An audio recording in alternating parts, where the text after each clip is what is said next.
Hello नमस्कार दोस्तों, स्वागत है आपका अपने यूट्यूब चैनल पर। सो फ्रेंड्स, आप के लिए मैं एक वीडियो लेकर आया हूँ नई, जो है पॉलिटिकल साइंस के लिए बीए फर्स्ट सेमेस्टर वालों के लिए होने वाली है। इसका टॉपिक है Indian national movement and constitution of India. ज़रूरी नहीं कि ये सिर्फ फर्स्ट सेमेस्टर वाले देखें। अगर आप किसी भी ईयर में हो, किसी भी सेमेस्टर में हो, आपको Indian national movement and constitution of India इसका पेपर देना है, तो आप इस क्लास को देख सकते हैं। जो मैं क्लास करा रहा हूँ आपके लिए बहुत ही उपयोगी होने वाली है।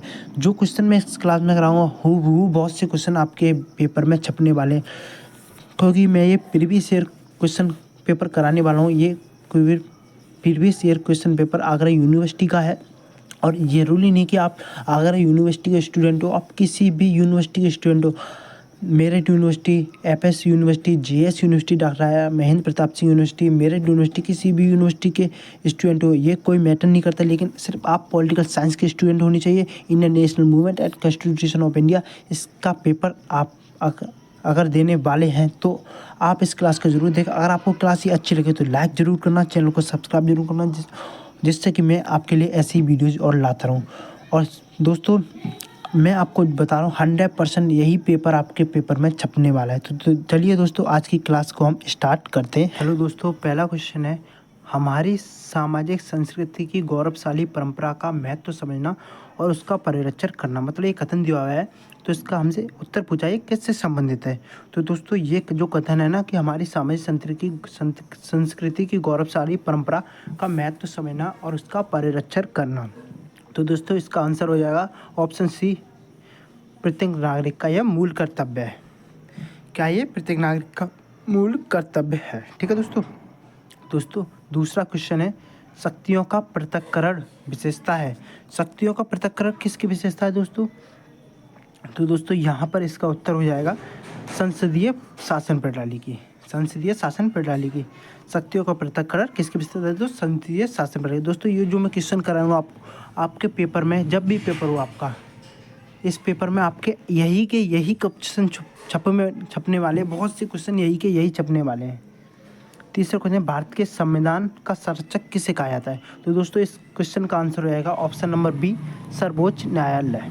क्या दोस्तों? ऑप्शन नंबर बी, सर्वोच्च न्यायालय। फिर दोस्तों इसके बाद अगला क्वेश्चन है, किसने कहा स्वराज मेरा जन्मसिद्ध अधिकार है? स्वराज मेरा जन्मसिद्ध अधिकार है, ये किसने कहा है दोस्तों? बाल गंगाधर तिलक ने। ऑप्शन नंबर डी इसका सही होगा दोस्तों। बाल गंगाधर तिलक को हम लोकमान्य तिलक भी कहते हैं। क्या? लोकमान्य तिलक। ठीक है दोस्तों, इनको लोकमान्य तिलक भी कहते हैं। फिर इसके बाद अगला क्वेश्चन है पांचवा, गांधी जी ने भारत में असहयोग आंदोलन किस वर्ष आरंभ किया? तो दोस्तों गांधी जी ने भारत में असहयोग आंदोलन किस वर्ष आरंभ किया दोस्तों? तो इसका आंसर हो जाएगा दोस्तों आपका ऑप्शन नंबर सी, 1920। दोस्तों गांधी भारत कब आए थे? 1915 में। उन्होंने सबसे पहला आंदोलन कब किया था? 1917 में। कौन सा था वो? चंपारण। ठीक है दोस्तों, जो मैं बता रहा हूँ बस आपको सब नोट करना है। और ये कहाँ पे किया था चंपारण आंदोलन? बिहार में।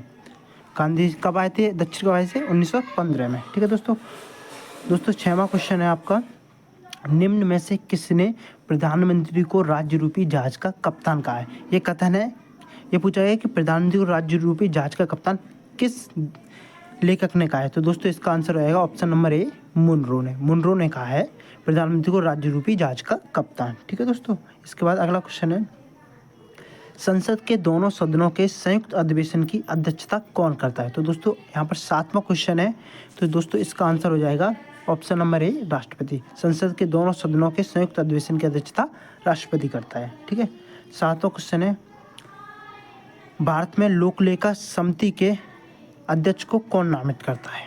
भारत में लोक लेखा समिति के अध्यक्ष को कौन नामित करता है? दोस्तों इसका आंसर वैसे प्रधानमंत्री होगा, लेकिन यहाँ पर प्रधानमंत्री ऑप्शन में नहीं है, तो यहाँ पर लोकसभा हम स्पीकर पर लगाएंगे। अगर आपके ऑप्शन में प्रधानमंत्री हो तो आप प्रधानमंत्री भी लगा सकते हो, लोकसभा के स्पीकर हो तो उस पर भी लगा सकते हैं, और दोनों हैं तो आप लोकसभा स्पीकर पर लगाएंगे। ठीक है दोस्तों, अगर दोनों आएंगे तो आप लोकसभा स्पीकर को प्रायोरिटी देंगे। ठीक है, अगला क्वेश्चन है, राज्यों में राष्ट्रपति शासन का प्रावधान भारतीय संविधान के किस अनुच्छेद में दिया गया है? राष्ट्रपति शासन का प्रावधान, राज्यों में राष्ट्रपति शासन का प्रावधान भारतीय संविधान के किस अनुच्छेद में दिया है? तो दोस्तों इस आंसर क्वेश्चन का आंसर रहेगा ऑप्शन बी, अनुच्छेद 356। ठीक है, अगला क्वेश्चन है, भारत में के संविधान में अंतर्राष्ट्रीय शांति एवं सुरक्षा की अभिवृद्धि है। भारत के संविधान में अंतर्राष्ट्रीय शांति एवं सुरक्षा की अभिवृद्धि, ये किससे संबंधित है? यह है राज्य के नीति निर्देशक तत्व। नीति निर्देशक तत्व यानी कि डीपी दोस्तों, डीपीएसपी ये है आर्टिकल 36 से 51 तक है। ये राज्य के नीति निर्देशक तत्व आर्टिकल 36 से आर्टिकल 51 तक है। ठीक है, अगला क्वेश्चन है 11वां। भारतीय संविधान के किस अनुच्छेद का भारतीय संविधान का अनुच्छेद 14 संबंधित है? भारतीय संविधान का अनुच्छेद 14 किससे संबंधित है दोस्तों? तो दोस्तों इसका आंसर हो जाएगा भारतीय संविधान का अनुच्छेद 14, आपका अनुच्छेद नंबर 14, एक मिनट, ये विधि के समक्ष समता एवं विधि का समान संरक्षण। और दोस्तों आज प्रस्तावना का अंत किस आर्टिकल में? आर्टिकल नंबर 17, उपाधियों खंड आर्टिकल नंबर 18 में। ठीक है दोस्तों, यहाँ पर अगला क्वेश्चन पे पहुँचते हैं हम। निम्नलिखित में कौन वाद योग्य प्रवृत्ति के हैं? तो दोस्तों निम्नलिखित में कौन वाद योग्य प्रवृत्ति के हैं? तो दोस्तों इस क्वेश्चन का आंसर हो जाएगा दोस्तों मूल अधिकार। ठीक है दोस्तों, ऑप्शन नंबर ए मूल अधिकार इसका सही आंसर हो जाएगा। फिर अगला क्वेश्चन है राज्यसभा के उपसभापति को चुनते हैं। राज्यसभा के उपसभापति को कौन चुनते हैं? राज्यसभा के निर्वाचित सदस्य। ऑप्शन नंबर सी इसका सही हो जाएगा। 14वां क्वेश्चन है हमारा, राज्यसभा के प्रथम सभापति कौन थे? राज्यसभा के प्रथम सभापति कौन थे दोस्तों? तो राज्यसभा का सभापति कौन होता है दोस्तों? तो राज्यसभा का सभापति होता है उपराष्ट्रपति। ठीक है दोस्तों, उपराष्ट्रपति होता है। और भारत के पहले उपराष्ट्रपति कौन थे? डॉक्टर राधाकृष्ण। तो कौन हुए राज्यसभा के प्रथम सभापति? डॉक्टर राधाकृष्ण। ऑप्शन नंबर ए इसका सही आंसर है। फिर इसका अगला क्वेश्चन है, वर्तमान में भारत के मुख्य चुनाव आयुक्त कौन है? दोस्तों प्रीवियस ईयर का पेपर है इसलिए इसमें ऑप्शन में, लेकिन मैं वर्तमान में अभी के बता रहा हूँ, जब ये वीडियो डलेगी तब के बता रहा हूँ कि वर्तमान में भारत के मुख्य चुनाव आयुक्त राजीव कुमार है। कौन? राजीव कुमार। ठीक है दोस्तों, अगले क्वेश्चन पे पहुंचते हैं 16 नंबर क्वेश्चन पे। भारत का संविधान कब अंगीकृत एवं अधिनियमित हुआ? भारत के संविधान को कब अंगीकृत एवं अधिनियमित किया गया? तो दोस्तों भारत के संविधान 26 नवंबर 1949 को बनकर तैयार हुआ और इसी दिन इसको अंगीकृत किया गया। ठीक है दोस्तों, इसका आंसर हो जाएगा ऑप्शन नंबर डी। फिर अगला क्वेश्चन है, निम्न में से किसने उद्देश्य प्रस्ताव को संविधान सभा में प्रस्तुत किया था? तो दोस्तों यहाँ पर मैं आपको बता दूं उद्देश्य प्रस्ताव। तो दोस्तों उद्देश्य प्रस्ताव को संविधान सभा में किसने प्रस्तुत किया था? जवाहरलाल नेहरू ने। ठीक है दोस्तों, उद्देश्य प्रस्ताव को संविधान सभा में जवाहरलाल नेहरू ने प्रस्तुत किया था। इसका आंसर होगा 17 का ए। संविधान सभा के प्रथम अस्थायी अध्यक्ष कौन थे? प्रश्न नंबर 18, संविधान सभा के प्रथम अस्थायी अध्यक्ष कौन थे? तो दोस्तों संविधान सभा की पहली बैठक हुई थी 9 दिसंबर 1946 को। ठीक है दोस्तों, तब 9 दिसंबर 1946 को पहली बैठक हुई थी। उस पहली बैठक में श्री सच्चिदानंद सिन्हा जी को अस्थायी अध्यक्ष बनाया गया था। फिर बाद में इसके स्थायी अध्यक्ष डॉक्टर राजेंद्र प्रसाद को बना दिया गया था। ठीक है दोस्तों, अगला क्वेश्चन है 19वां, निम्न में से कौन संविधान के संवैधानिक सलाहकार थे? तो दोस्तों 19वें क्वेश्चन का आंसर रहेगा option number A B N Rao, जो संविधान के संवैधानिक सलाहकार थे। और प्रारूप समिति के अध्यक्ष कौन थे? प्रारूप समिति के अध्यक्ष डॉक्टर बी आर अम्बेडकर थे। ठीक है दोस्तों, अगला क्वेश्चन है 20, संविधान सभा की प्रारूप समिति के अध्यक्ष कौन थे? देखिए वही मैंने अभी बताया, वही क्वेश्चन आ गया। संविधान सभा की प्रारूप समिति के अध्यक्ष कौन थे? तो हम यहाँ पे डायरेक्ट टिक कर देंगे डॉक्टर बी आर अम्बेडकर। अभी तुरंत बताया था, तुरंत ही क्वेश्चन यही आ गया। फिर अगला क्वेश्चन है 21, निम्न में से कौन सा शब्द भारत के संविधान की प्रस्तावना में नहीं लिखा गया? तो दोस्तों यहाँ पर ये हो जाएगा, संविधान सभा की प्रस्तावना में पंथनिरपेक्ष भी है, समाजवाद भी है, लोकतांत्रिक गणराज्य भी है, लेकिन लोक कल्याणकारी राज्य नहीं है। ठीक है, ये शब्द संविधान की प्रस्तावना में नहीं है। ऑप्शन नंबर बी 21वें का सही हो जाएगा। क्वेश्चन नंबर अब 22 है, भारतीय राष्ट्रीय कांग्रेस का प्रथम अध्यक्ष कौन था? तो दोस्तों भारतीय राष्ट्रीय कांग्रेस का स्थापना किसने की थी? भारतीय राष्ट्रीय कांग्रेस की स्थापना हुई थी 1885 में। ठीक है दोस्तों, भारतीय राष्ट्रीय कांग्रेस की स्थापना किसने की थी? ए.ओ. हुम ने। और भारतीय राष्ट्रीय कांग्रेस के प्रथम अध्यक्ष कौन थे? ए.ओ. हुम। तो ऑप्शन नंबर ए इसका सही आंसर हो जाएगा। ठीक है, सॉरी इसका दोस्तों W.C. बनर्जी, ये ऑप्शन इसका गलत लगा हुआ है। W.C. बनर्जी इसका सही आंसर रहेगा। व्योमेश चंद्र बनर्जी। ए.ओ. हुम भारतीय राष्ट्रीय कांग्रेस की स्थापना एवं हुम ने की थी, लेकिन प्रथम अध्यक्ष इसके WC बनर्जी थे। ठीक है दोस्तों, इसका सही आंसर WC बनर्जी होगा, ऑप्शन नंबर बी। अगला क्वेश्चन है आपका 1929 में भारतीय राष्ट्रीय कांग्रेस के लाहौर अधिवेशन की अध्यक्षता किसने की थी? दोस्तों 1929 में भारतीय राष्ट्रीय कांग्रेस के लाहौर अधिवेशन की अध्यक्षता दोस्तों पंडित जवाहरलाल नेहरू जी ने की थी, पंडित जवाहरलाल नेहरू जी ने। ठीक है, अगला क्वेश्चन है हिंद स्वराज किसने लिखा है? हिंद स्वराज एक पुस्तक है दोस्तों, वो किसने लिखी है? तो वो है महात्मा गांधी ने। ठीक है दोस्तों, फिर इसके बाद हमारा अगला क्वेश्चन है कि निम्न में से किसने प्रेसिडेंट नारा दिया, तुम मुझे खून दो मैं तुम्हें आज़ादी दूंगा? तो दोस्तों इसका आंसर है सुभाष चंद्र बोस। सुभाष चंद्र बोस जिन्होंने हरिपुरा अधिवेशन की अध्यक्षता की थी। ठीक है दोस्तों, किस अधिवेशन की अध्यक्षता की थी? हरिपुरा अधिवेशन। ठीक है दोस्तों, फिर अगला क्वेश्चन है 26 भारत छोड़ो आंदोलन के समय किसने करो या मरो का नारा दिया? तो दोस्तों भारत छोड़ो आंदोलन किसने चलाया था? महात्मा गांधी जी ने।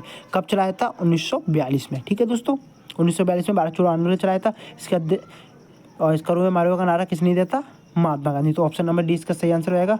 पंजाब केसरी की उपाधि से किसे संबंधित किया गया? क्वेश्चन नंबर 27 पंजाब केसरी की उपाधि से किसे संबंधित है? तो दोस्तों इस 27वें क्वेश्चन का आंसर रहेगा ऑप्शन नंबर ए लाला लाजपत राय। ठीक है दोस्तों, अगला क्वेश्चन 28 महात्मा गांधी दक्षिण अफ्रीका को हमेशा के लिए छोड़कर भारत कब आए थे? तो दोस्तों ये मैं आपको पहले ही बता चुका हूँ। महात्मा गांधी दक्षिण अफ्रीका छोड़कर भारत कब आए थे? 1915 में। इन्होंने पहला आंदोलन कब किया? 1917 में चंपारण में। ठीक है दोस्तों, फिर इसके बाद अगला क्वेश्चन है भारतीय राष्ट्रीय ने प्रथम बार पूर्व स्वाधीनता दिवस कब मनाया? तो दोस्तों ये क्वेश्चन बहुत ही ट्रिकी है, इसको अच्छी तरह से आपको याद रखना है। इसमें फंसने वाला क्वेश्चन है कि भारतीय राष्ट्रीय कांग्रेस ने प्रथम बार पूर्व स्वतंत्रता दिवस कब मनाया? वो मनाया था आपका 26 जनवरी 1930 को। ठीक है दोस्तों, अगला क्वेश्चन है तीनों गोलमेज सम्मेलन आयोजित हुआ था, मतलब तीसरा गोलमेज सम्मेलन पूछे आपसे, या तीनों गोलमेज सम्मेलन कहाँ आयोजित हुए? तो दोस्तों इसका आंसर रहेगा लंदन में। तीनों गोलमेज सम्मेलन लंदन में हुए थे। ठीक है, अगला क्वेश्चन है 31 इंकलाब जिंदाबाद का नारा किसने दिया? तो दोस्तों इस क्वेश्चन का आंसर रहेगा ऑप्शन नंबर बी हसरत मुआनी। इंकलाब जिंदाबाद का नारा हसरत मुआनी जी ने दिया था। ठीक है, अगला क्वेश्चन है भारतीय संविधान में बंदी प्रत्यक्षीकरण रिट जारी करने का अधिकार किसमें नहीं था? मतलब बंदी प्रत्यक्षीकरण जारी करने का अधिकार, बंदी प्रत्यक्षीकरण रिट जारी करने का अधिकार किसमें? सर्वोच्च न्यायालय को, या उच्च न्यायालय को, या सर्वोच्च न्यायालय उच्च न्यायालय दोनों, या फिर अधीश न्यायालय? तो दोस्तों इस क्वेश्चन का आंसर हो जाएगा सी, सर्वोच्च न्यायालय एवं उच्च न्यायालय दोनों को। ठीक है, अगला क्वेश्चन मूल कर्तव्यों को जोड़ा गया है, तो इस क्वेश्चन का ऑप्शन नंबर ए सही है, भाग 4 काम है। अगला है कौन सा मूल अधिकार आपातकाल में भी निलंबित नहीं किया जाता? तो दोस्तों इसका होगा 34 का बी, जीवन में व्यक्तिगत स्वतंत्रता का अधिकार। निम्न में से किस अधिकार को डॉक्टर अम्बेडकर ने संविधान का हृदय एवं आत्मा कहा? तो डॉक्टर अम्बेडकर ने संविधान के हृदय एवं आत्मा किसे कहा है? संवैधानिक उपचारों का अधिकार।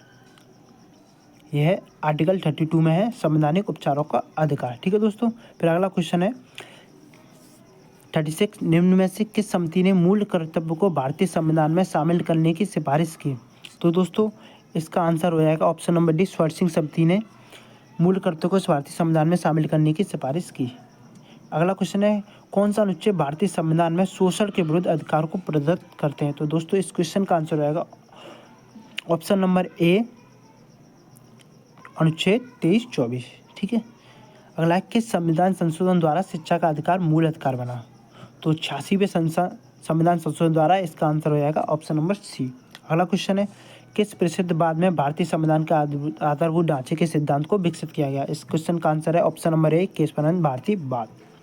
अगला क्वेश्चन है 40वां क्वेश्चन है शैक्षिक संस्थानों में अनुसूचित जाति एवं अनुसूचित जनजातियों हेतु सीटों के आरक्षण का प्रावधान किया गया। मतलब शैक्षणिक संस्थानों में SC और ST के लिए सीटों के आरक्षण का प्रावधान किस अनुच्छेद के द्वारा किया गया? वो संविधान के अनुच्छेद 15 द्वारा। अगला क्वेश्चन है 41 भारतीय संविधान का कौन सा अनुच्छेद अस्पृश्यता के अंत से संबंधित है? तो दोस्तों अस्पृश्यता के अंत से संबंधित है, कौन सा अनुच्छेद है? वो यह है 17। अभी मैं आपको पहले ही बता चुका हूँ, अनुच्छेद नंबर 17, यानी कि बी आंसर सही होगा। ये है विधि के समझ समता। ये ऑप्शन अनुच्छेद 14 विधि के समझ समता है। अनुच्छेद 18 उपाधियों का अंत है। ठीक है दोस्तों, अगला क्वेश्चन है भारत के प्रधानमंत्री की नियुक्ति कौन करता है? तो दोस्तों इस क्वेश्चन नंबर 42 का आंसर रहेगा ऑप्शन नंबर सी, भारत के राष्ट्रपति। अगला क्वेश्चन, भारत के संविधान के अनुसार अवशेष शक्तियाँ किसे प्रदान की गई हैं? तो इस क्वेश्चन का आंसर रहेगा ऑप्शन नंबर ए, संसद को। भारत के अनुसार संविधान के अनुसार अवशेष शक्तियाँ संसद को प्रदान की गई हैं। राज्य नीतियों का निर्माण करते समय किन सिद्धांतों के आदर्शों का निश्चित रूप से ध्यान रखेगा? इस क्वेश्चन का आंसर है राज्य के नीति निर्देशक तत्व, ऑप्शन नंबर डी। निम्न में से किस अनुच्छेद में प्रसूति सहायता के उपलब्ध का प्रावधान है? प्रसूति सहायता उपलब्ध के प्रावधान किस अनुच्छेद में है? तो दोस्तों इस क्वेश्चन का आंसर हो जाएगा ऑप्शन नंबर डी, अनुच्छेद 42। अगला क्वेश्चन है क्वेश्चन नंबर 46, भारतीय संविधान का अनुच्छेद 44 संबंधित है। भारतीय संविधान का अनुच्छेद 44 किससे संबंधित है? तो यह uniform civil code for the citizen, नागरिकों के समान नागरिक संहिता से। अगला क्वेश्चन है किस देश से राज्य के नीति निर्देशक तत्वों को भारतीय संविधान में लिया गया है? तो दोस्तों भारतीय संविधान बहुत सी चीज़ें ऐसी हैं जो विदेशों के संविधान से ली गई हैं। तो नीति निर्देशक तत्व किस देश के संविधान से लिए गए? आयरलैंड के से। ठीक है दोस्तों, आयरलैंड के संविधान से। निजता का अधिकार मूल अधिकार के रूप में किसमें अंतर्निहित है? तो दोस्तों मूलता का अधिकार मूल अधिकार के रूप में व्यक्तिगत स्वतंत्रता एवं जीवन के अधिकार में निहित है। तो इसका 48 का आंसर हो जाएगा सी। निम्न में अनुच्छेदों में कौन सा अनुच्छेद नागरिकों को अंतःकरण की स्वतंत्रता को अधिकार के रूप में देता है? तो दोस्तों इसका आंसर रहेगा 49 का डी, अनुच्छेद 25। ऑप्शन नंबर डी, अनुच्छेद 25। ऑप्शन नंबर डी, अनुच्छेद 25। अगला क्वेश्चन है लोक कल्याणकारी राज्य की अवधारणा भारतीय संविधान में कहाँ अंतर्निहित है? तो दोस्तों इस क्वेश्चन का आंसर रहेगा लोक कल्याणकारी राज्य की अवधारणा भारतीय संविधान में कहाँ अंतर्निहित है? ऑप्शन नंबर बी, भारतीय राज्य के नीति निर्देशक डीपीएसपी कहाँ से था मैंने आपको बताया था अभी। डीपीएसपी है आपके अनुच्छेद 36 से 51 तक। ठीक है दोस्तों। अगला क्वेश्चन है वर्तमान में भारत के संविधान में कुल कितने मूल कर्तव्य हैं? वर्तमान में भारतीय संविधान में कुल कितने मूल कर्तव्य? दोस्तों इसका आंसर रहेगा ऑप्शन नंबर सी, 11 मूल कर्तव्य जो भारतीय संविधान में वर्तमान में है। भारत के प्रथम राष्ट्रपति कौन थे? Option number A, doctor Rajendra Prasad. वर्तमान में लोकसभा अध्यक्ष कौन है? Option number C, Om Birla. वर्तमान में भारत में कुल कितने उच्च न्यायालय हैं? तो दोस्तों इसका आंसर आएगा ऑप्शन नंबर बी, 25। संपत्ति का अधिकार किस अनुच्छेद के अंतर्गत अभी भी संवैधानिक अधिकार है? दोस्तों संपत्ति का अधिकार अनुच्छेद 300 का के तहत अभी भी संवैधानिक अधिकार है। ऑप्शन नंबर सी इसका राइट आंसर है। अगला क्वेश्चन है भारत के नियंत्रक या मालिका परीक्षक संबंधित है। भारत के नियंत्रक एवं मालिका परीक्षक किस अनुच्छेद से संबंधित है? अनुच्छेद नंबर 148 में भारत के नियंत्रक एवं मालिका परीक्षक का जिक्र है। अगला क्वेश्चन है भारतीय संविधान का अनुच्छेद 368 किससे संबंधित है? भारतीय संविधान का 368 दोस्तों संविधान में संशोधन की प्रक्रिया से संबंधित है। ऑप्शन नंबर इसका सही राइट आंसर है। 58 है भारतीय संविधान का अनुच्छेद 76 राष्ट्रपति को कौन सा अधिकार प्रदान करता है? तो दोस्तों भारतीय संविधान का अनुच्छेद 76 राष्ट्रपति को महान्यायवादी की नियुक्ति का अधिकार प्रदान करता है। ठीक है। अगला क्वेश्चन है 59, किसी बिल पर राष्ट्रपति द्वारा कोई कार्रवाई नहीं करने का तात्पर्य निम्न में से किस वीटो की शक्ति से? तो दोस्तों राष्ट्रपति हैं हमारे जिम्मे में सारी शक्ति, तो मतलब इसका आंसर क्या हो जाएगा? किसी पर कोई कार्रवाई नहीं करने का तात्पर्य जेबी वीटो, यानी कि जेबी मतलब पॉकेट वीटो यानी कि जेबी वीटो। ऑप्शन नंबर इसका राइट आंसर है। अगला क्वेश्चन, भारत के उपराष्ट्रपति के चुनाव में निम्न में से कौन सहभागिता नहीं करता? भारत के उपराष्ट्रपति के चुनाव में कौन सहभागिता नहीं करता है? तो दोस्तों इस क्वेश्चन का आंसर है विधानसभा के निर्वाचित सदस्यगण। ठीक है, सॉरी इसका आंसर हो जाएगा आपका राज्यसभा के। दोस्तों इसमें मैं कन्फ्यूजन में राज्यसभा के मनोनीत सदस्य के लिए मैं जाऊंगा इसमें। भारत के राष्ट्रपति किसकी नियुक्ति के लिए अधिकृत नहीं है? भारत के राष्ट्रपति किसकी नियुक्ति के लिए अधिकृत नहीं है, अर्थात किसकी नियुक्ति नहीं करते हैं? तो भारत के राष्ट्रपति दोस्तों सर्वोच्च न्यायालय के न्यायाधीश की भी नियुक्ति करते हैं, उच्च न्यायालय के न्यायाधीश की भी नियुक्ति करते हैं। राज्य लोक सेवा आयोग, तो दोस्तों लोक सेवा आयोग के अध्यक्ष होता है यहाँ पे, तो यहाँ पे लोक सेवा आयोग के अध्यक्ष की नियुक्ति राष्ट्रपति करते हैं, लेकिन राज्य लोक सेवा आयोग की नियुक्ति राज्यपाल करता है। ऑप्शन नंबर सी इसमें सही हो जाएगा। भारत के संविधान में युद्ध या शांति की घोषणा करने का प्राधिकार किसको है? ऑप्शन नंबर ए राष्ट्रपति। निम्न में से कौन सा अनुच्छेद भारतीय संविधान में प्रदत्त राष्ट्रपति हेतु महाभियोग की प्रक्रिया से संबंधित है? तो दोस्तों इस क्वेश्चन का आंसर है ऑप्शन नंबर सी, अनुच्छेद 61। संविधान द्वारा केंद्र और राज्य के मध्य शक्तियों का विभाजन किस व्यवस्था की विशेषता है? इस क्वेश्चन का आंसर रहेगा ऑप्शन नंबर बी, संघात्मक व्यवस्था। सरकारिया आयोग ने किस विषय पर अपनी रिपोर्ट प्रस्तुत किया था? दोस्तों, सरकारिया आयोग ने केंद्र राज्य संबंधों पर अपनी रिपोर्ट प्रस्तुत की थी। अगला क्वेश्चन है 66, भारतीय संविधान निर्माताओं द्वारा संसदीय शासन प्रणाली के विचार को किस देश के संविधान से लेकर भारत में स्वीकार किया गया? दोस्तों, ब्रिटेन के संविधान से लिया गया है संसदीय शासन प्रणाली को। ऑप्शन नंबर ए इसका सही आंसर है। अगला क्वेश्चन है किस देश से संविधान से न्यायिक पुनरावलोकन को लिया गया है? तो दोस्तों, इस क्वेश्चन का आंसर रहेगा option number B, America, USA सही आंसर है। अगला क्वेश्चन, भारत के संविधान के 7वें अनुसूची की समवर्ती सूची में कुल कितने विषय हैं? दोस्तों, हमारे 3 सूची हैं, संघ सूची, संघ, राज्य और समवर्ती। ठीक है दोस्तों, समवर्ती 3 सूची है। इसमें पूछा है समवर्ती सूची में कितने विषय हैं? समवर्ती सूची में दोस्तों 52 विषय हैं, यानी कि 50 डी, ऑप्शन नंबर डी इसका सही आंसर है। 52 विषय हैं। पहले इसमें 47 विषय थे जो अब 52 हो गए हैं। ठीक है दोस्तों, 52, ऑप्शन नंबर डी इसका राइट आंसर। अगला क्वेश्चन है 86वां संवैधानिक संशोधन किससे संबंधित है? 86वां संवैधानिक संशोधन किससे संबंधित है? शिक्षा का अधिकार से। ठीक है दोस्तों, अगला क्वेश्चन है ऑप्शन नंबर ए सही है इसका। 70, निम्न में से किस रिट का तात्पर्य सार्वजनिक कर्तव्य को पूरा करने की आज्ञा देने से है? Option number C, परमादेश।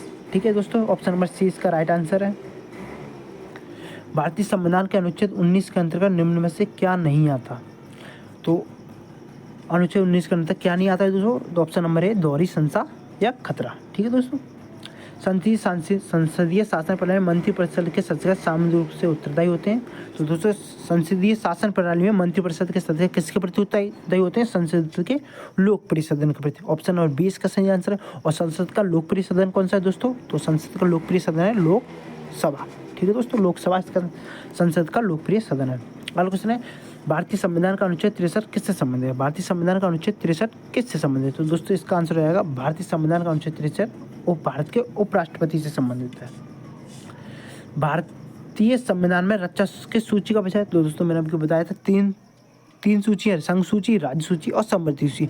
पर इसमें यह पूछा गया रक्षा किस सूची का विषय? तो रक्षा दोस्तों संघ सूची का विषय। किसका? संघ सूची का। फिर अगला क्वेश्चन है भारतीय राष्ट्रपति द्वारा राज्यसभा हेतु कितने सदस्यों को मनोनीत किया जाता है? तो दोस्तों, इस क्वेश्चन का आंसर रहेगा ऑप्शन नंबर डी, 12। भारतीय राष्ट्रपति द्वारा राज्यसभा में 12 सदस्यों को मनोनीत किया जाता है जो विभिन्न क्षेत्रों से होते हैं। संसद द्वारा सरकार के ऊपर नियंत्रण रखने का उपाय निम्न में से कौन नहीं है? तो दोस्तों, इस क्वेश्चन का आंसर रहेगा ऑप्शन नंबर बी, अविश्वास प्रस्ताव। भारतीय संविधान का अनुच्छेद 112 किससे संबंधित है? तो दोस्तों, अनुच्छेद नंबर 112 है आपका वार्षिक वित्तीय विवरण यानी कि बजट से संबंधित। धन विधेयक कहाँ प्रस्तुत किया जा सकता है? धन विधेयक कहाँ प्रस्तुत किया? केवल लोकसभा। ऑप्शन नंबर ए इसका राइट आंसर है। क्वेश्चन नंबर 79, कितने राज्यों में विधान परिषद है? दोस्तों, जो टिक लगे उनके ऊपर नहीं जाना, जिन पे मैं लगा रहा हूँ टिक, आपको इनके ऊपर जाना है। कितने राज्यों में विधान परिषद है दोस्तों? तो इसका आंसर रहेगा ऑप्शन नंबर सी, यानी कि 6। सिर्फ 6 राज्यों में विधान परिषद है। वर्तमान में सिर्फ 6 राज्यों में विधान परिषद है। लोकसभा में कोरम या गढ़ मूर्ति हेतु निम्न में से कितने सदस्यों की आवश्यकता है? तो दोस्तों, ऑप्शन नंबर बी हो जाएगा 1/3। 81वां क्वेश्चन है आपका भारत के संविधान का अनुच्छेद 243 किससे संबंधित है? तो अनुच्छेद 243 दोस्तों पंचायती राज से संबंधित है। Option number B, panchayat. ठीक है, अगला क्वेश्चन है कोई विधेयक धन विधेयक है, इसका निर्णय निम्न में से कौन करता है? कोई विधेयक धन विधेयक है या नहीं, इसका निर्णय कौन करता है? लोकसभा अध्यक्ष। ऑप्शन नंबर बी इसका राइट आंसर है। भारत के सर्वोच्च न्यायालय में न्यायाधीश किस आयु में सेवानिवृत्त होते हैं? तो दोस्तों, भारत के सर्वोच्च न्यायालय यानी कि सुप्रीम कोर्ट की बात हो रही है इसमें। सुप्रीम कोर्ट में न्यायाधीश किस आयु में सेवानिवृत्त होते हैं? तो दोस्तों 65 ईयर्स। ऑप्शन नंबर सी इसका राइट आंसर है। भारतीय संविधान की 8वीं अनुसूची का संबंध किससे भाषा संबंधित है दोस्तों? तो 8वीं अनुसूची संबंध ऑप्शन नंबर ए, भाषा संबंध। वर्तमान में कितनी भाषाएं हैं? 22 भाषाएं 8वीं अनुसूची में है। ठीक है दोस्तों, अगला क्वेश्चन है भारत के संविधान का निम्न में से कौन सा अनुच्छेद वित्त आयोग से संबंधित है? अब दोस्तों 85 क्वेश्चन है, कौन सा अनुच्छेद वित्त आयोग से संबंधित है? दोस्तों, इस क्वेश्चन का आंसर है ऑप्शन नंबर सी, अनुच्छेद 280 जो वित्त आयोग से संबंधित है। अगला क्वेश्चन है निम्न में से कौन राजनीतिक दलों व प्रत्याशियों के लिए आदर्श आचार संहिता का निर्माण करता है? राजनीतिक दलों व प्रत्याशियों के लिए तो मतलब चुनाव कौन कराता है दोस्तों? चुनाव आयोग। तो आचार संहिता कौन आचार संहिता का निर्माण कौन करेगा दोस्तों? ऑप्शन नंबर सी, चुनाव आयोग। ठीक है दोस्तों, 86 का सी। अगला क्वेश्चन है, भारत में राज्यपाल के रूप में नियुक्ति होती न्यूनतम आयु कितनी है? तो दोस्तों राज्यपाल के रूप में नियुक्ति होती न्यूनतम आयु 35 वर्ष। ऑप्शन नंबर डी इसका सही आंसर है। और राष्ट्रपति के लिए भी आयु 35 ही वर्ष है। अगला क्वेश्चन है, निम्न में से कौन राज्यपाल द्वारा नियुक्त नहीं होता? राज्यपाल द्वारा नियुक्त नहीं होता। अभी यहाँ पे क्वेश्चन आया था पीछे कि महान्यायवादी से संबंधित, तो महान्यायवादी की नियुक्ति कौन करता है? राष्ट्रपति। तो ठीक है दोस्तों, राष्ट्रपति का ऑप्शन नंबर 20 का सही हो जाएगा। राज्यपाल द्वारा नियुक्ति नहीं होते, मतलब मुख्यमंत्री की नियुक्ति राज्यपाल द्वारा होती है, महाधिवक्ता की भी, राज्य लोक सेवा आयोग के सदस्य की भी, लेकिन महान्यायवादी की नियुक्ति प्रेसिडेंट करता है। ठीक है दोस्तों, राज्यसभा के सदस्यों का कार्यकाल कितना है? तो दोस्तों राज्यसभा के सदस्यों का कार्यकाल है ऑप्शन नंबर सी, 6 वर्ष। 91वें संविधान संशोधन के अनुसार मंत्रिपरिषद के आकार की अधिकतम संख्या कितनी हो सकती है? तो दोस्तों मंत्रिपरिषद के आकार की अधिकतम संख्या प्रधानमंत्री या मुख्यमंत्री को मिलाकर 15% हो सकती है। ठीक है दोस्तों, कितनी हो सकती है? 15%। ठीक है, तो ऑप्शन नंबर ए इसका सही है।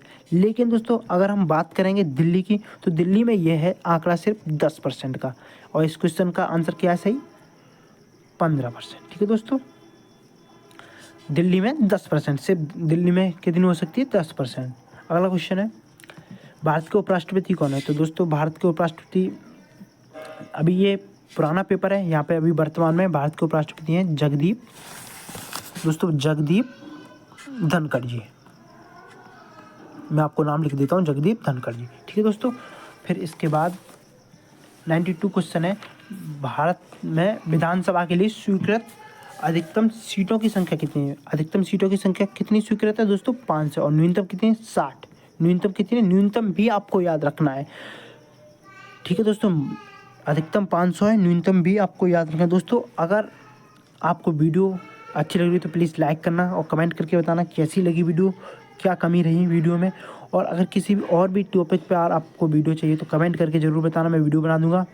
ठीक है दोस्तों, और आप जब भी पेपर देने जाएंगे तो आपको इस पेपर में से बहुत से सवाल मिलेंगे। ठीक है दोस्तों, अगला क्वेश्चन पे पहुँचते हैं 93। उच्च न्यायालय के न्यायाधीशों के वेतन भत्तों का निर्धारण कौन करता है? तो दोस्तों उच्च न्यायालय के न्यायाधीशों के वेतन भत्तों का निर्धारण कौन करता है? भारत की संसद। ऑप्शन नंबर 20 का सही आंसर है। और उच्च न्यायालय के न्यायाधीशों का वेतन कहाँ से मिलता है? वो राज्य की निधि से मिलता है। ठीक है दोस्तों, अगला क्वेश्चन है, संविधान सभा की प्रथम बैठक किस तिथि को हुई? मैंने बताया था आपको, भी पीछे क्वेश्चन है, संविधान सभा की प्रथम बैठक कब हुई थी? 9 दिसंबर 1940 को। और सच्चिदानंद सिन्हा जी इसमें अस्थायी अध्यक्ष बनाए गए थे। कौन अस्थायी अध्यक्ष बनाए गए थे? सच्चिदानंद सिन्हा। ठीक है दोस्तों, सच्चिदानंद सिन्हा जी। अगला क्वेश्चन है, 1900 में लंदन में अभिनव भारत के संस्थापक कौन थे? भारत में अभिनव भारत की स्थापना कब हुई थी दोस्तों? भारत में अभिनव भारत की स्थापना कब हुई थी? 1904 में। ठीक है दोस्तों, लेकिन लंदन की बात करें, लंदन में अभिनव भारत के संस्थापना किसने की थी? बी.डी. सावरकर, यानी विनायक दामोदर सावरकर जी ने। और भारत में कब हुई थी इसकी स्थापना? 1904 में। ठीक है दोस्तों, 1904 में। फिर अगला क्वेश्चन है, दांडी मार्च पूरा करने के बाद महात्मा गांधी ने किस तिथि को नमक कानून तोड़ा? तो दांडी मार्च पूरा करने के बाद महात्मा गांधी ने किस तिथि को नमक कानून तोड़ा? ऑप्शन नंबर बी, 6 अप्रैल 1930। ठीक है दोस्तों, अगला क्वेश्चन है, आर्य समाज के संस्थापक थे। आर्य समाज के संस्थापक कौन थे? स्वामी दयानंद सरस्वती। ठीक है दोस्तों, अगला क्वेश्चन है, कैबिनेट मिशन किस वर्ष भारत आया? ठीक है दोस्तों, कैबिनेट मिशन किस वर्ष भारत आया? तो इस क्वेश्चन का आंसर रहेगा ऑप्शन नंबर डी, 1946। भारत में महात्मा गांधी का पहला आंदोलन क्या था? मैं अभी आपको पहले भी बताया हूँ, और ये क्वेश्चन ही इस पेपर में आया है। महात्मा गांधी भारत में कब आए थे? दक्षिण प्रदेश से 1915 में। इसका 1917 में उन्होंने पहला आंदोलन किया था। वो कौन सा किया था? आपको मैंने बताया था, चंपारण। वो कहाँ पे किया था? बिहार में। कहाँ पे किया था? बिहार में। तो इसका आंसर क्या होगा? 99 का ए, ऑप्शन नंबर ए, चंपारण सत्याग्रह। ठीक है दोस्तों, अगला क्वेश्चन है, भारतीय संविधान में कौन सा अनुच्छेद प्रेस मीडिया की स्वतंत्रता के बारे में बात करता है? तो इसका आंसर रहेगा ऑप्शन नंबर ए, अनुच्छेद 19। ऑप्शन नंबर ए, अनुच्छेद 19A। ठीक है दोस्तों, अनुच्छेद 19A। क्या? ऑप्शन नंबर ए, अनुच्छेद 19A। ठीक है दोस्तों, अगर आपको क्लास अच्छी लगी हो तो प्लीज़ लाइक करना, शेयर करना और चैनल को सब्सक्राइब करना, जिससे कि मैं आपके लिए ऐसे ही वीडियोज़ लाते रहूँ। और कुछ गलती हुई हो तो आप कमेंट करके बता देना मुझे। ठीक है दोस्तों, और अच्छी लगी हो तो कमेंट करके ज़रूर बताना, और किसी और टॉपिक पे वीडियो बनवानी हो तो वो भी बता देना। ठीक है, धन्यवाद।